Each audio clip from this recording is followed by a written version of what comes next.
Item ಯಾವುದೇ ಇರಲಿ try ಮಾಡಿ ಆಚಿ ಚಿಕನ್ ಮಸಾಲಾ. ಆಚಿ ಚಿಕನ್ ಮಸಾಲಾ. ಹಾಸನ, ಬೆಂಗಳೂರು, ಬಾಗಲಕೋಟೆ ಆಯಿತು, ಈಗ ಮಂಡ್ಯದ ಸರದಿ. ಮಂಡ್ಯದಲ್ಲೂ ಕೂಡ ಬೆಳ್ಳಂಬೆಳಗ್ಗೆ ಲೋಕಾಯುಕ್ತ ಅಧಿಕಾರಿಗಳು ಭ್ರಷ್ಟಾಧಿಕಾರಿಗಳಿಗೆ ಶಾಕ್ ಕೊಟ್ಟಿದ್ದಾರೆ. ಅಲ್ಲಿ ಯಾರ ನಿವಾಸದ ಮೇಲೆ ದಾಳಿ ಆಗಿದೆ ಆ ಕುರಿತ ಡೀಟೇಲ್ಸ್ ಇದೆ.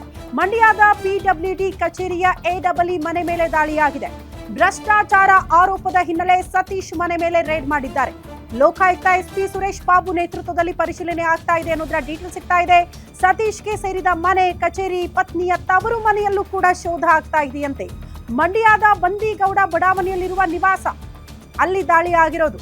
ಲೋಕಾಯುಕ್ತದಿಂದ ಆಸ್ತಿ ಪತ್ರಗಳ ದಾಖಲೆಗಳ ಪರಿಶೀಲನೆ ಆಗ್ತಾ ಇದೆ. ಯಾರ್ಯಾರ ಹೆಸರಲ್ಲಿ ಸಂಪತ್ತಿದೆ ಅಂತ.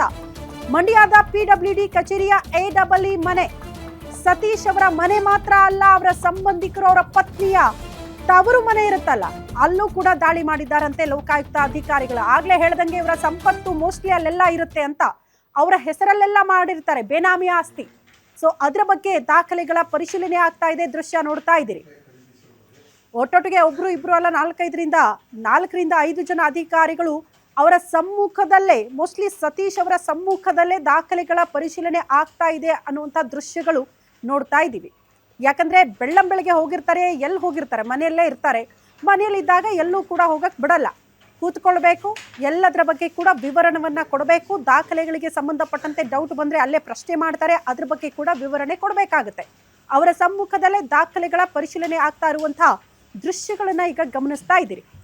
ನೋಡಿ, ಅವ್ರ ಪತ್ನಿಯ ತವರು ಮನೆಯಲ್ಲೂ ಕೂಡ ದಾಳಿ ಆಗಿದೆ, ಅಲ್ಲೂ ಕೂಡ ಪರಿಶೀಲನೆ ಆಗ್ತಾ ಇದೆ ಅಂತ.